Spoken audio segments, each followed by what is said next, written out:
Good afternoon, everybody. So when the president visited Florida in the wake of Hurricane Ian, he said he would be there for the people of Florida as long as it takes to rebuild. That is what we're doing. Today we announced that we have delivered over $2 billion for Hurricane Ian recovery in Florida. We've provided millions of dollars in low-interest disaster loans to homeowners, renters, and business owners. The U.S. Army Corps of Engineers has installed nearly 19,000 temporary blue roofs and installed generators at critical facilities. And through FEMA's National Flood Insurance Program, we've paid more than $351 million to policyholders. We are committed to ensuring Florida builds back better and stronger to withstand the next storm. You've all heard the president warning that the stakes for middle-class families when it comes to the choice between the vision he and congressional Democrats share for the middle class and the extreme. Inflation worsening agenda of congressional Republicans could not be higher. Independent economists are warning that Republicans in Congress want to worsen inflation with deficit exploding tax giveaways for the rich and big corporations. But that's not all. Congressional Republicans from Senator Rick Scott to Senator Ron Johnson to the Republican Study Committee, which includes most House Republicans, have all been unmistakably clear that they want to put Medicare and Social Security on the chopping block. Yesterday on Meet the Press, Senator Scott was yet again forced to answer for the extreme proposal he released earlier this year that would force Medicare to expire in 5 years unless Congress voted to renew it. He tried to snake his way out of this plan by throwing up a debunked lie, attacking the new power we gave Medicare to negotiate lower drug costs, for which he was called out on the facts. Now, let that sink in for a second. Let that sink in for just a second. A member of Republican Senate leadership proposes that Medicare expires in 5 years and defends himself with a made-up excuse to strip Medicare of its power to hold big pharma's feet to the fire and lower drug costs for families. We're good? Sorry. And here's the kicker. In the private sector, Rick Scott oversaw the biggest Medicare fraud in history. So don't take my word for it. Don't take our word for it. Let's take PolitiFacts.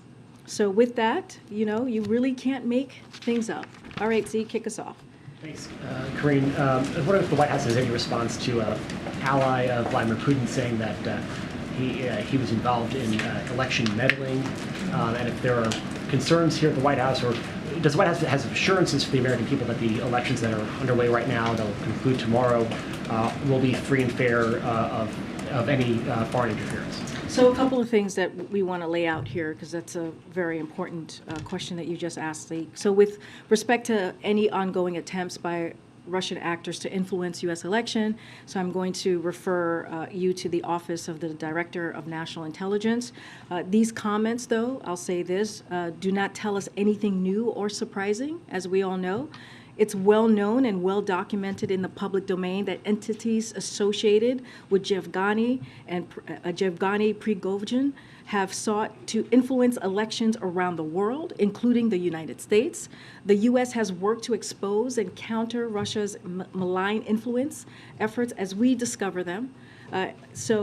Yevgeny is a known bad actor who has been sanctioned by the United States, the United Kingdom, and also the European Union.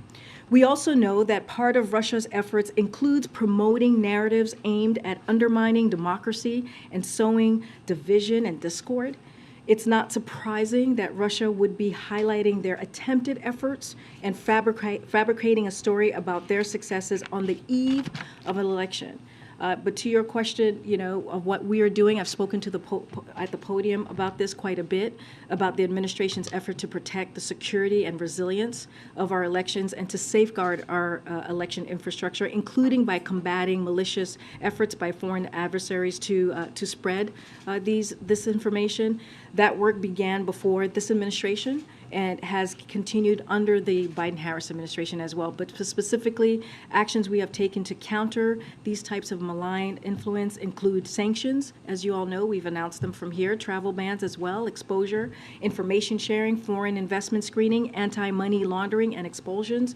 So we have also worked with our fellow democracies to expose and counter foreign malign influence abroad as well. So, but any specifics to this new revelation, I would refer you to DNI. And specifically to the question of what does the White House have a message to people who are casting their ballots now, early, or tomorrow in person, that their votes will be tabulated accurately and fairly?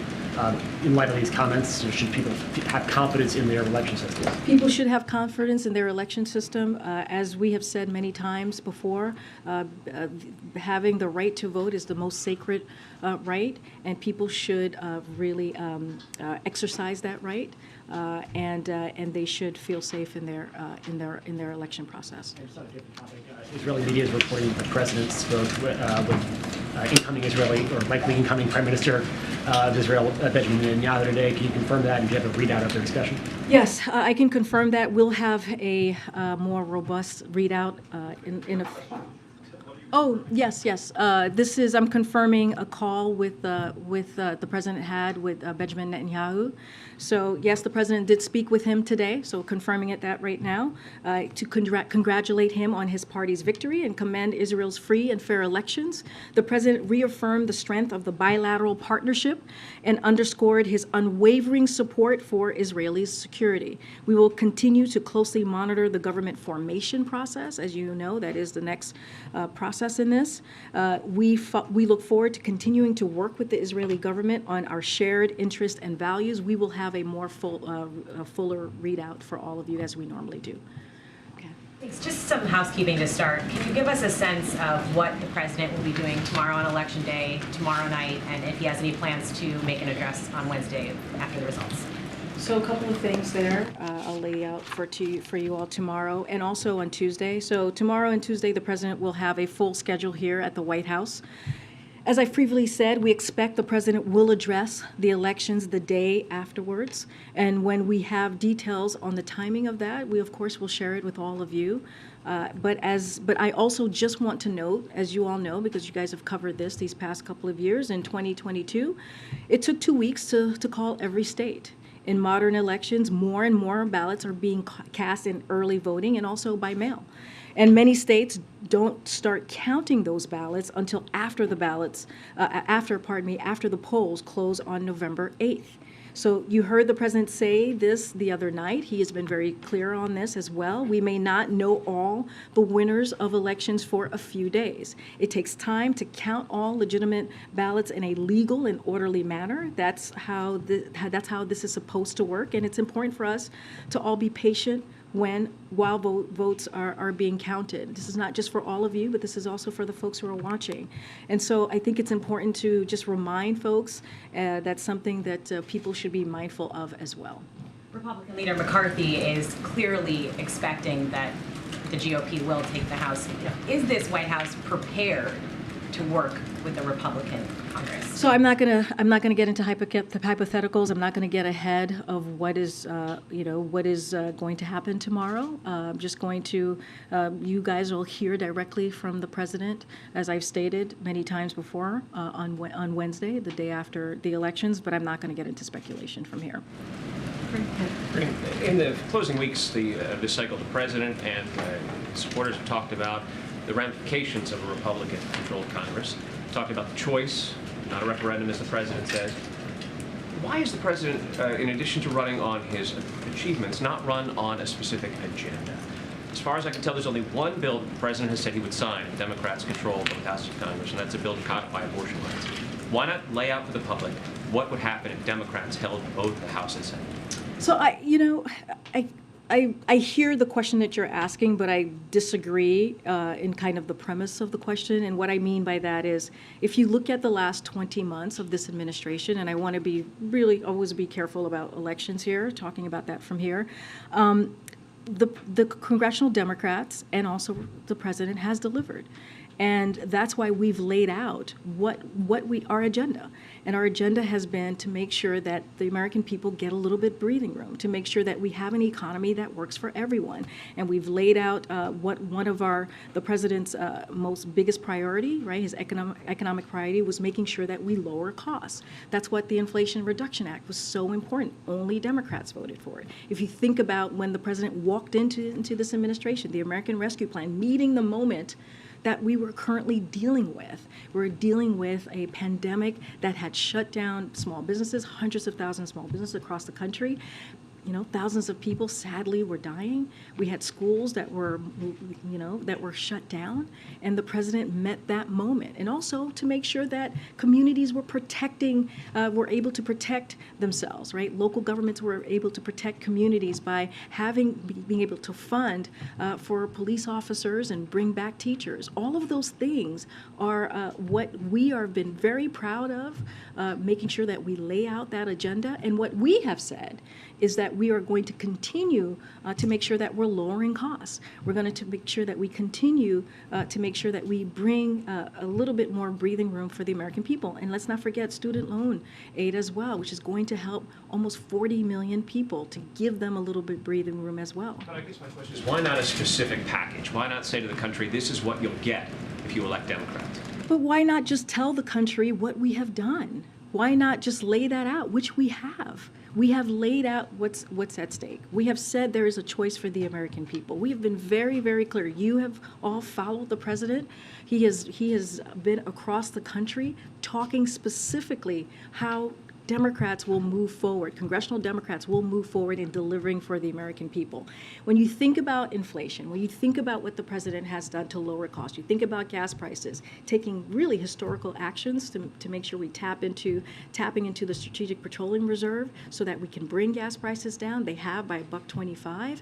And you think about the Inflation Reduction Act, which is so important, which is going to lower energy costs, which is going to lower healthcare premiums. Republicans, the first thing that congressional Republicans said that they're going to do is they're going to repeal that and then cut, Medicare and Social Security. We're saying we're not going to do that. The president has been very clear. We're going to continue to fight for Medicare. We're going to continue to fight for people's Social Security, and we're going to continue to lower costs. Separate question. Last week, John Kirby was asked whether there was efforts to get a President Xi meeting on the books with President Biden next week. Where are those efforts now, and is a meeting locked in place? Well, as you know, both sides of our side and President Xi's side, staff were asked to figure out how we can move forward with the meeting. We don't have anything to share at this time. Yeah, just wanted to follow up on the Russian election interference, but also just the prospect of potential violence. So what are you doing here at the White House or within the Biden administration to ensure that there's not a repeat of the violence that we saw on January 6th?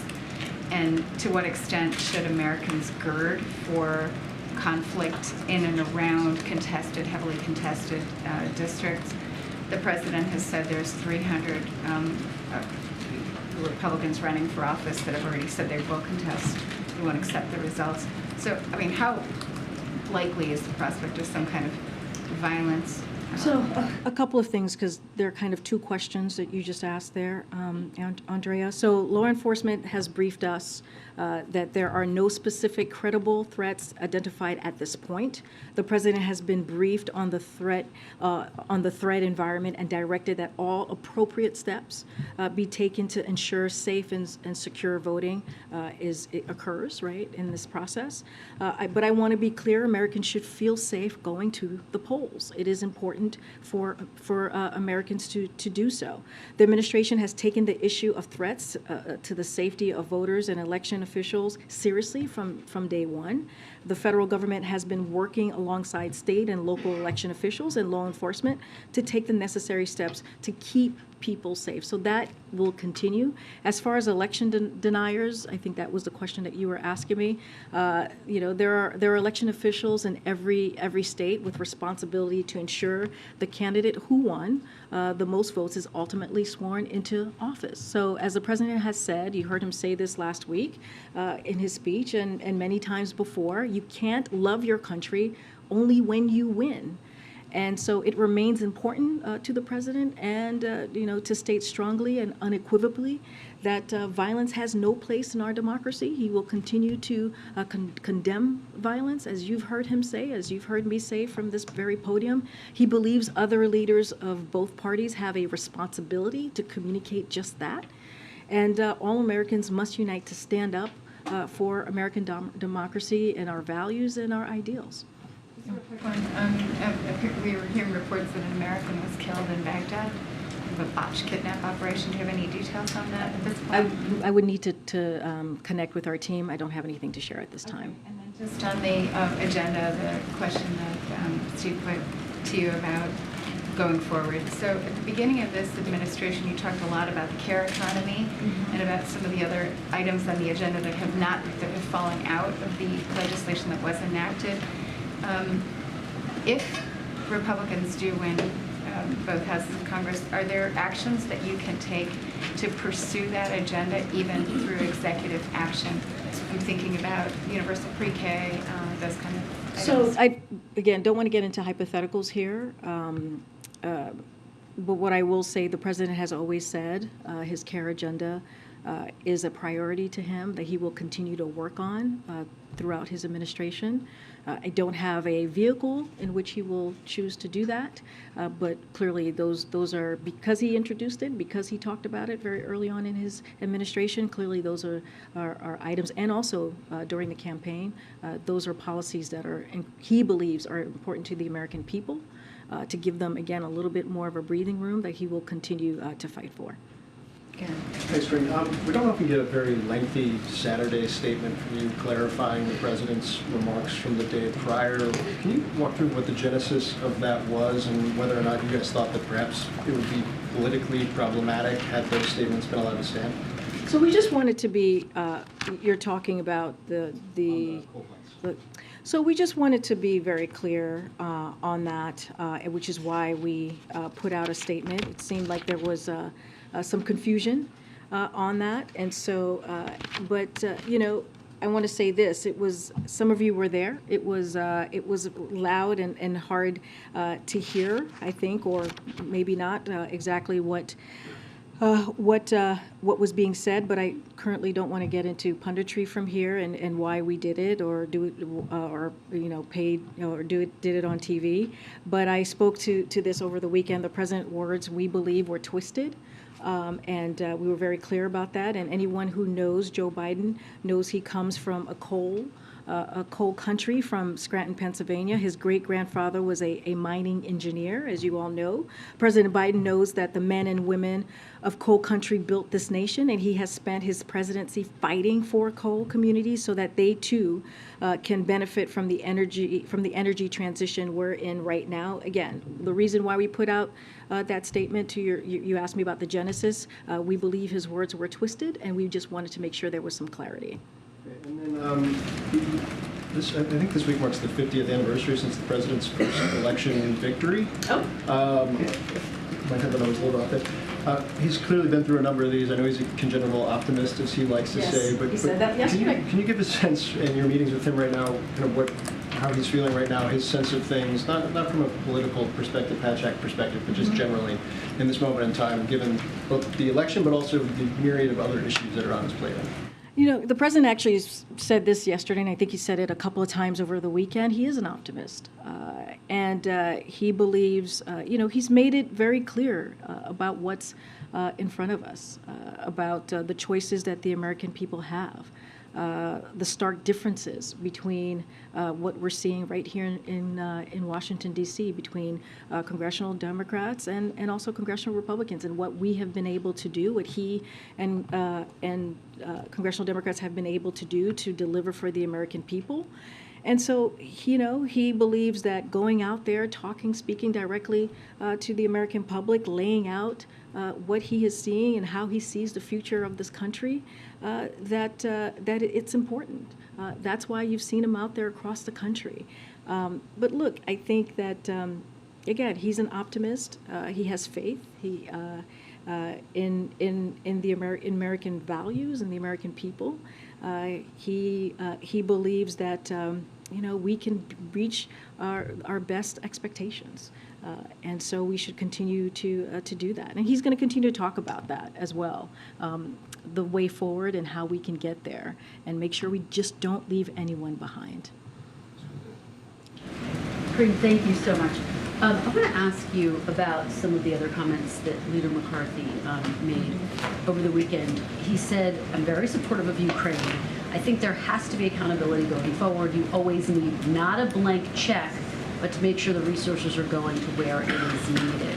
Regardless of who wins control of the House, what is your message to Ukraine? What assurances can you give Ukraine that this administration, Congress will be able to continue to provide the funding that's needed? Because, of course, President Zelensky continues to say they need more weapons, they need more aid. So we are confident that the United States support for Ukraine will be unflinching and unwavering. That's what we believe, and that's how we see this going forward.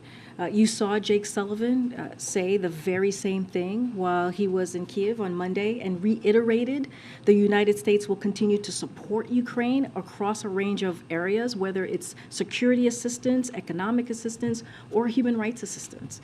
Members of Congress, Republicans and Democrat, have been clear about our enduring support for Ukraine, and under any scenario, to your point, to your question, President Biden is committed to work in a bipartisan fashion, as he has been doing to support Ukraine. And we are appreciative of the bipartisanship that we have seen over the last several months for Ukraine, and we're going to continue to work towards that. I think, for the Ukrainians, when they hear not a blank check, the message is that this aid will dry up, or at least not be as forthcoming as it has been. Why should they have confidence that it will continue to be unflinching and unwavering? Well, because the president has been very clear. Jake Sullivan was in Ukraine just a couple of days ago to reiterate that very message to President Zelensky and his team.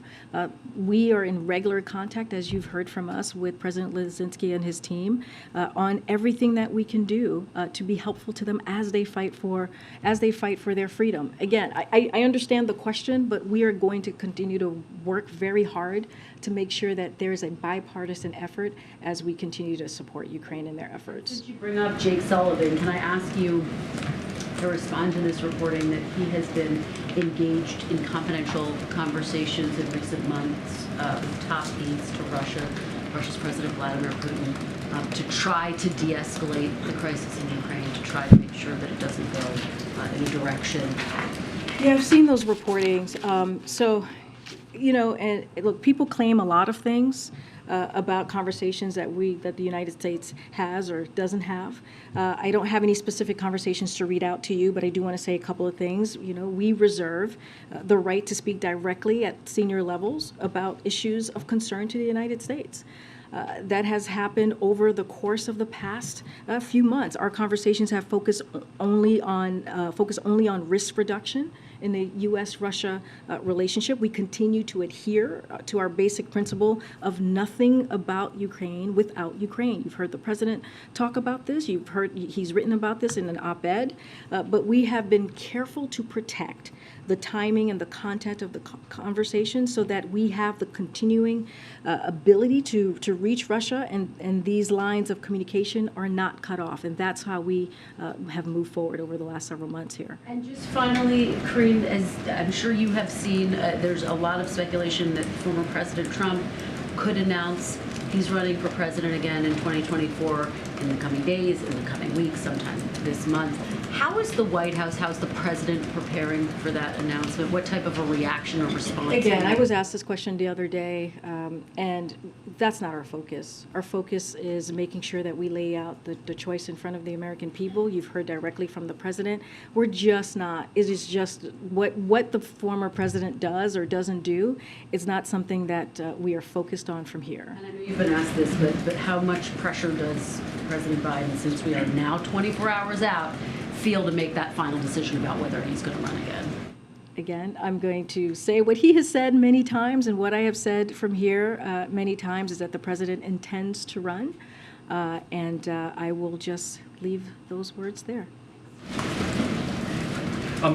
Thanks, Karine. On Friday, the president, in his statement on the jobs report, said, quote, "We're going to do what it takes to bring inflation down, but as long as I'm president, I'm not going to accept an argument that the problem is that too many Americans are finding good jobs." Was that statement directed at the Federal Reserve, which anticipates unemployment will go up as they raise interest rates? Or if not, who was the target of that clause? Absolutely not. That was not targeted at the Federal Reserve. The president has been very clear to not interfere. He will not interfere in their independence. He was, I think, speaking to the critics about the number of jobs that were created. And he was very clear that, people should be 261,000 jobs, an unemployment rate still near a historic low at 3.7%. He was laying out how the jobs recovery remains very strong. And so he wanted to say that, hey, look, 260,000 jobs, 261,000 jobs is something that we should be praising, and we should be saying it's good that people are seeing their wages go up. It's good that people are seeing good paying jobs out there. And so I think it was more so to that, certainly not a message to the Federal Reserve. Again, we respect their independence, and we certainly do not interfere in any policy decisions that they make. I have a question about a series that USA Today has done on super PACs kind of funding school board elections throughout the country, especially in certain key states like Florida, Michigan, Maryland, Texas. And some of these PACs, like one called the 1776 Project PAC, have emphasized opposition to lessons related to race and social justice. I guess my question for you is, have you been has the White House been following this? And I guess, is there any sort of concern over the politicization of local elections, like school board elections that have, typically been nonpartisan? So, look, I can't speak to elections from here. We do try very hard in this administration to respect the Hatch Act, as we have been for the past several months here. And so I'm just not going to speak to super PACs. I'm not going to speak to elections. I'm not even going to venture into what the policies are around that, just to make sure that I'm not violating any rule of law. Okay. Thank you, Karine. I know you said from the podium a number of times, including today, that the American people will hear from the president the day after the midterms, but his statement or remarks is not just a departure from the traditions that the president has promised to restore to the White House, but it also doesn't allow this sort of nuanced discussion about what signal voters are sending in the midterms or how he plans to engage with the new Congress. An outside observer might conclude that he doesn't want to have a press conference because he looks poised to lose control of one or both chambers. So why, the day before the midterms, won't the White House commit to holding that traditional post-midterms press conference the day after the election? You've been covering this administration for the past 20 months, right? As you know, it takes some time in any administration to lay out what the schedule is going to be. I have been very clear. You're going to hear from the president. He always enjoys taking your questions. So, I'm sure he'll take your questions as well. I'm just not going to get ahead of it. I'm just not going to lay out what his day is going to specifically look like on Wednesday. But again, he is going to address the American people, and I think that matters. He's going to be clear about what's on his mind, and I'm just not going to get ahead of it from here. The president's own warning, though, that democracy is on the ballot, plus this potential for unrest, make it that much more important that the president avail himself to the free and open press that he has lauded as indispensable to the functioning of democracy? The president has been very clear about where he stands when it comes to democracy. You've heard him talk about democracy over and over again. He talked about it last week at how important it is for the American people as they are thinking about the choice in front of them, what's at stake. He's been really clear. He's condemned political violence. This is a president who the reason why he decided to run for this office was because of what he was seeing. You know what he talked about, the soul of a nation. So I disagree with your premise as if it is something that is not important to him. He has made this an important issue. And again, I'm not going to get ahead of it. The American people, which is what matters, specifically, is going to hear from the American people. About press access, not democracy. I just have one follow-up, though. Consider that our request to have a press conference the day after the midterms, on top of the others that I know that you've heard from us before. But my last question would be about Elon Musk and Twitter on a lighter note. Is it an abuse for Elon Musk as the new Twitter CEO to use the platform to tell users to vote for Republicans in the midterms? So I saw that reporting that was earlier today, right? Look, I'm limited to what I can say about elections from the podium, but broadly speaking, I can say that every eligible American has the right to make their voices heard in this year's election. That is their right to do. And the president has often spoken about the importance of voting, and I'm just going to leave it there as to not get involved in any kind of election conversation. Go ahead. Thanks, Karine. Can you just confirm or clarify kind of like whether the president will be addressing the climate summit in Egypt and what kind of message he will be delivering and how might it be colored by the outcome of the midterms? That's a good. Let me give you a little bit of what the trip is going to look like. So on Thursday, the president will depart for Egypt, Cambodia, and Indonesia to advance U.S. national security interests and deliver for families at home. On Friday, President Biden will attend the 27th Conference of the Parties to the UN Framework Convention on Climate Change, COP27. And in Egypt, he will give remarks on our efforts to build on the unprecedented work by the United States to reduce emissions, advance the global climate fight, and help the most vulnerable build resilience to climate impacts. The president will then depart for Cambodia for the annual U.S.-ASEAN Summit and the East Asia Summit in Cambodia. He will reaffirm the United States' enduring commitment to Southeast Asia and ASEAN centrality, building on the success of the historic U.S.-ASEAN Special Summit in Washington, D.C. He will underscore the importance of U.S.-ASEAN cooperation in ensuring security and prosperity in the region and the well-being of our combined 1 billion people. And then the president will be on his way to Indonesia to participate in the G20 and address key challenges such as climate change, the global impact of Putin's war on Ukraine, including on energy and on food security, affordability, and a range of other priorities important to the global economic recovery. We will have more information on any bilats. I know folks have asked about what bilats will occur. We'll have more on that as we get further and further into the next couple of days. And we are also working on having Jake Sullivan here in the briefing room as well, so he can take your questions specifically on how we see this upcoming trip. Okay. Thank you, Karine. The president is campaigning in some areas that aren't really traditional battleground states or battleground areas, I just say, like the New York suburbs, Bowie, Maryland. Why is the president going to places where Democrats are expected to do pretty well? Is that because the president expects his party to do poorly tomorrow? So I'm going to be really clear again. Hatchak, going to be really careful from here. I'm going to answer your question, but Hatchak, I'm going to be very careful. But when it comes to the president's standing, as you were alluding to, the president's approval rate has gone up over the last few months, which is very rare for the equivalent time in any administration if you look at the historical data. And his numbers track with where many of his predecessors have been at the same time in their presidencies, including President Obama's, President Clinton, and also President Reagan.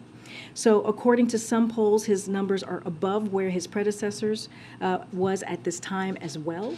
And his travel schedule has been on par or similar to President Obama and also President Clinton. So the president has been very clear. He's talked about this. You've seen him speak to the American people across the country. And he has talked about the economy. He's talked about what's at stake. He's talked about the work that he's done to deliver for the American people. He's talked about how he's going to continue to lower cost. And he's done that for many different districts, places. And again, I don't want to get too far into politics here, but the president thinks it's really, really critical and important to get out there and get in front of the American people, and that's what you saw from him.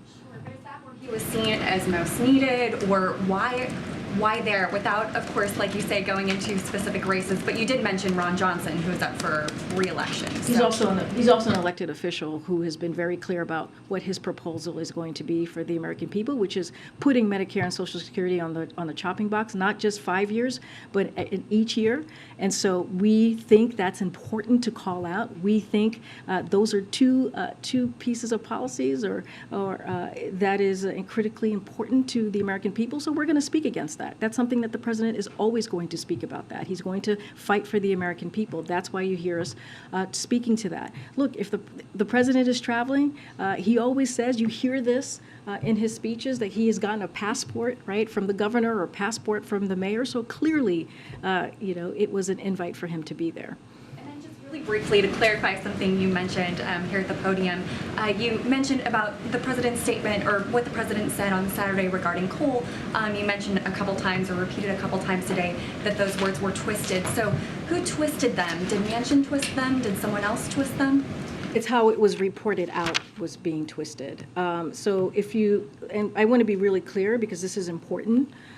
If you read the full transcript, the president was very clear commenting on a fact of economics and technology, as it has been from its earliest days as an energy superpower. America is once again in the midst of an energy transition, and the president is determined to make sure that this transition helps all Americans, and he's been very clear about that. And these weren't some novel comments as they were taken and twisted to be. The president has talked for years about this energy transition and the need to support coal communities through it. And so it was twisted by many others, and so we wanted to make sure that there was some clarity. Okay. Matt, go ahead, Matt. Oh, sorry. You had mentioned just a minute ago about not reading out any bilats that are scheduled, but is the United States opposed to having a bilat with Vladimir Putin if he comes? The president has been really clear. He's been asked if he was going to meet with President Putin at G20, and he said that is not his intention.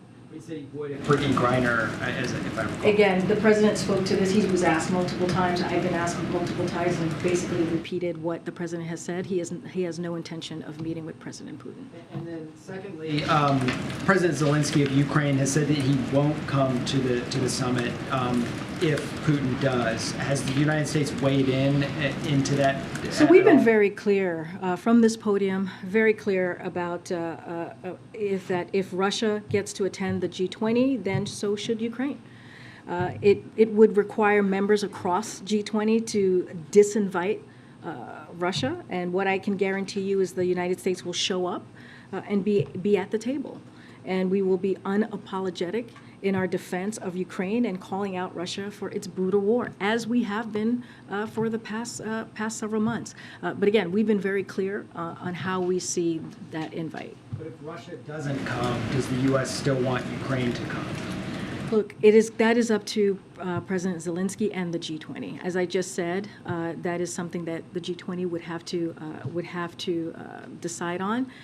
But we have been clear: if Russia attends, then so should Ukraine. Okay. Thanks. The president over the weekend spoke with German Chancellor Scholz, who was just recently in China to meet with the Chinese president. And I wonder if you could tell us a little bit about whether you were briefed beforehand, you coordinated sort of the messaging of what you want out of this as, democracies in the big battle against autocracies.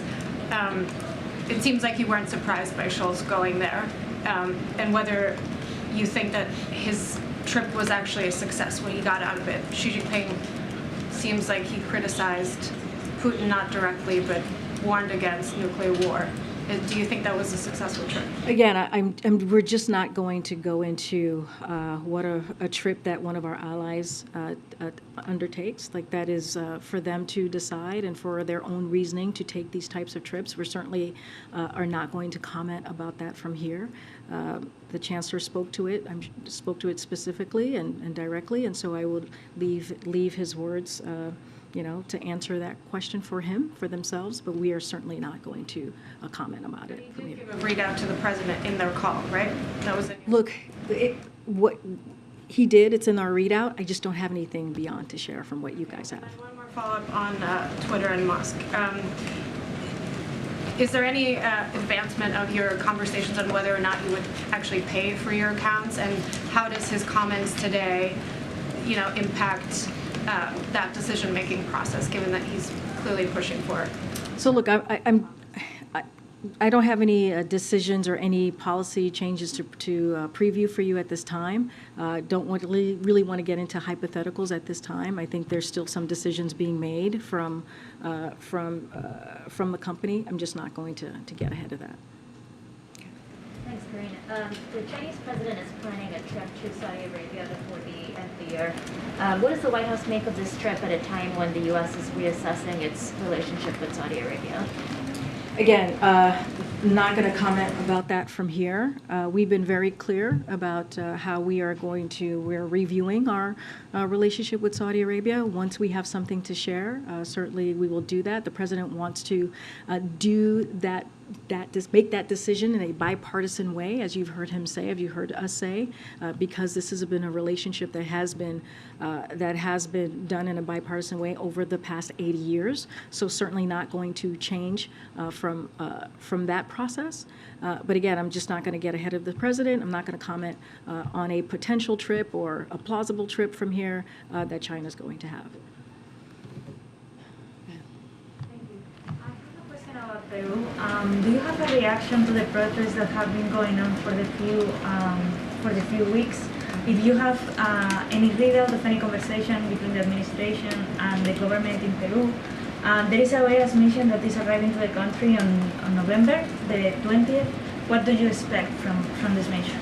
So look, we continue to closely monitor what we're seeing in Peru, in particular the protests, of course. We believe in freedoms of expression and peaceful assembly are fundamental in any democracy, and individuals should be able to make their voices heard in a peaceful manner. Again, this is something that we're closely monitoring. Thanks, Karine. On the economy, you said here the president's plans are going to lower costs, they're going to get inflation down, but the president's been giving us that message for more than a year, basically without much success. So is it time for a pivot? So I disagree with that not having much success, because if you look at the president's policies as it relates to, for example, the gas prices, the president took bold actions, as you've heard us say. He tapped into the Strategic Petroleum Reserve, which is a historic action. And because of that, and it has been proven by data that action that he took has brought gas prices down by $1.25. And that's because he took action. Again, that's lowering costs during this really global challenge that we're currently seeing with inflation. Almost every country across the globe is dealing with this global challenge. So that's an action that he took. Inflation Reduction Act. Again, only Democrats, congressional Democrats voted for that. It's going to lower the cost of energy. It's going to lower healthcare premiums. Again, action that this president took to make sure that we were dealing with issues that really, truly matter to the American people. We understand that Americans are feeling a little bit of a squeeze right now, and we get that. The president gets that from his growing up personally, and so the work is not going to stop. But if you talk about what congressional Republicans, if we are having an honest conversation here and talk about what Republicans are going to do, which is actually, if they want to repeal Inflation Reduction Act, that is increasing inflation. If they want to get rid of Medicare and Social Security, that's taking that's taking something away from the American people that is popular and that they need. But it seems open-ended. There's no end. There's going to, in the future, at some point, inflation is going to come down. We're still seeing inflation at 8.2%, near 40-year highs, and core inflation is still rising. Well, we have seen actually that's not what we have seen from the data. The data has shown that we are seeing some easing in inflation. That is what we have seen from the most recent pieces of data, and that is important to note. We're not saying that inflation is not an issue for the American people, but if you look at the GDP, if you look at CPI, if you look at the data that we all look at, all economists take a really keen eye on these pieces of information, we are seeing inflation easing. Now, do we need to do more work? Absolutely. Is the president going to continue to do everything that he can to lower costs for the American people? Yes. Okay. Thank you. You said that the president is fighting for coal communities, but just to follow up, that doesn't mean that he's fighting to keep these coal mines open, does it? Look, the president, I laid out very clearly about how the president sees his part in this and what he has done. He has through the work of Working Group on Coal and Power Plant Communities, President Biden has already delivered more than $23 billion to energy communities across the country. He has put forward plans that are bringing new energy and manufacturing jobs to states like West Virginia, to states like Pennsylvania. And he has secured critical investment through the Inflation Reduction Act to support coal communities as well. Which he believes is incredibly important, which is why it was included in the Inflation Reduction Act.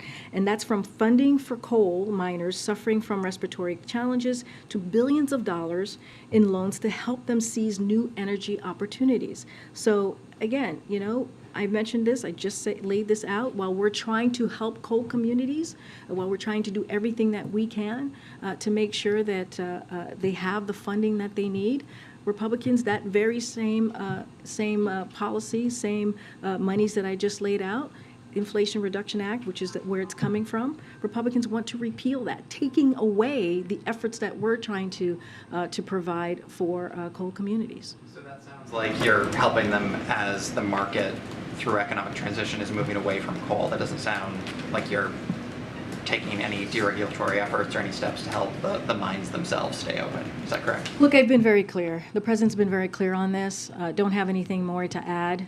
Again, we believe what he was trying to say was twisted, and we've laid that down very clearly. You heard from my statement. You heard from what I just said here today. Twist those words. He said we're shutting those plants down. Go ahead. Go ahead. Go ahead, Phil. Different question. Marco Rubio, the ranking member of the Senate Intelligence Committee, criticized the administration by saying, quote, by giving TikTok influencers the platform of White House visits and creating content, Biden is signaling to the world he believes it is safe to use an app that is beholden to Beijing. This comes after TikTok admitted that some European data was accessed in China. Is the president signaling to the American public that TikTok is safe? Wait, can you say that one more time? Because that was a lot. There's a lot, sorry. So the gist of it is that Rubio argues that by hosting some of these TikTok influencers here at the White House, that the president is essentially, quote, signaling to the world he believes it is safe to use an app that is beholden to Beijing.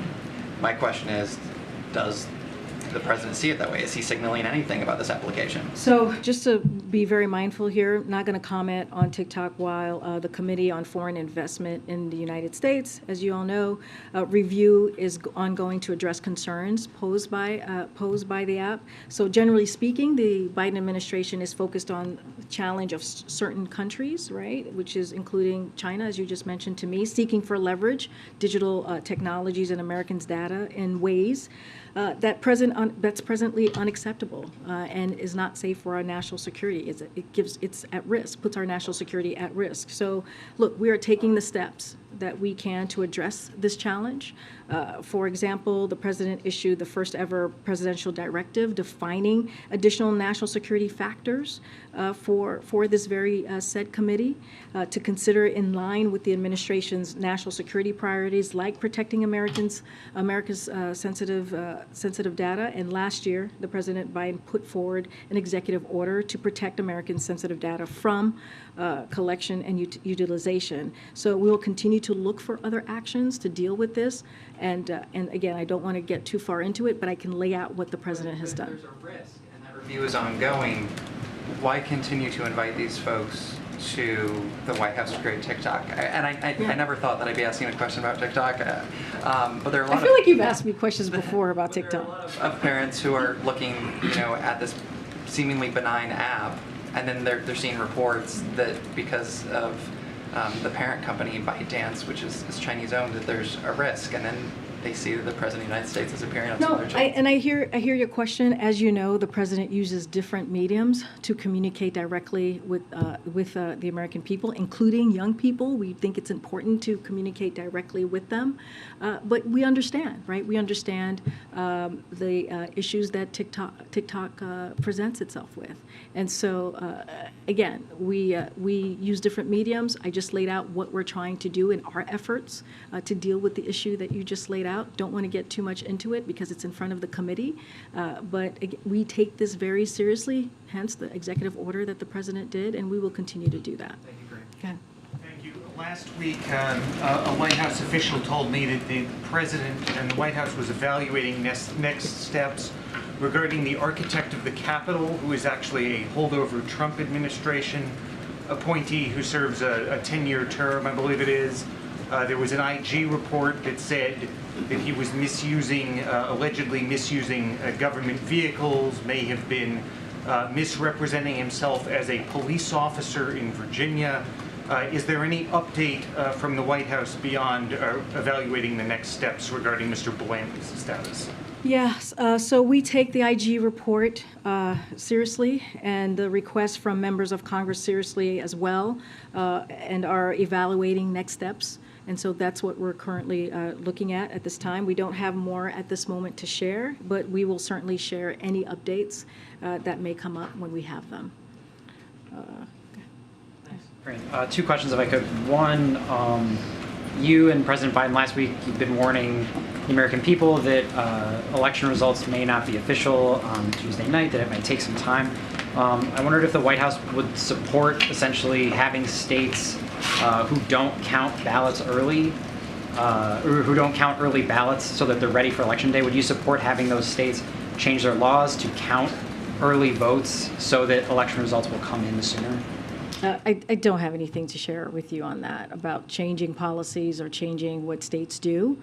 What the president was trying to say is that we are in a time, in a different time, where in modern elections, where more and more ballots are being cast in early voting and by mail, as I mentioned, and many states don't start counting ballots until after the polls close on November 8th. So we're just trying to communicate with the American people, let them know, like this process certainly has changed, again, in modern elections.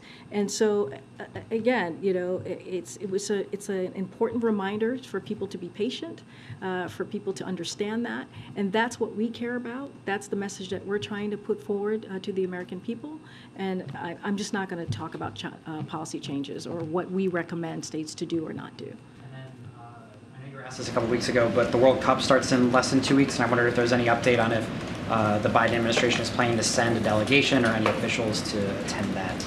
Don't have anything more to read out from what I shared a couple weeks ago on that. Okay. Thank you, Karine. At a rally in Sioux City, Iowa on Thursday, former President Donald Trump said the radical Democrats are locking up pro-life activists, persecuting their political opponents. Just what is your White House response? Clearly that's not true. I'm not going to say more than that. It's just not true. It's false. It's a lie. It's not true. So I'm going to move on. Though that pro-life activists are being persecuted, and in the meantime, like pro-life pregnancy centers are being attacked. It's and not. those... That is just not something that I'm going to comment from here about what the former president said. It is, just not going to get any further. I'm just not going to get any further. Go ahead. Thank you so much. Can I ask you to just flesh out some of the desired deliverables from these upcoming summits, starting with COP27, the call from developing nations for $100 billion to address, I believe the term is loss and damage. How far is the U.S. prepared to go on that and to respond to that? And then looking at ASEAN and G20, the Indo-Pacific Economic Framework. Is the U.S. prepared to welcome Canada, or any other deliverables for these summits? So I know there's a lot of questions on this. It's happening in just a couple of days where the president's going to leave on this foreign trip. We're working on getting Jake Sullivan, National Security Advisor, in the briefing room this week, where he will lay out the goals the president has for this particular trip. Not going to get ahead of the National Security Advisor, but we will share more. We will have more to share. Go ahead, Brett. Thank you. Yeah, go ahead. What are your, Anita? Just the U.S.-Mexico-Canada summit that's happening in December. Do we have any news on that? No, I don't have anything new on that as well. Okay, go ahead, Brian. Oh, Brian, then Courtney. Thank you. All right. I have a logistical question about tomorrow, Election Day, and then I also had a question about the CHIPS Act. So for Election Day, what are the president's plans? Is he going to be at the White House watching returns? Can you tell us more about what his plans are for Election Day itself? I just laid that out. I don't have anything more to add.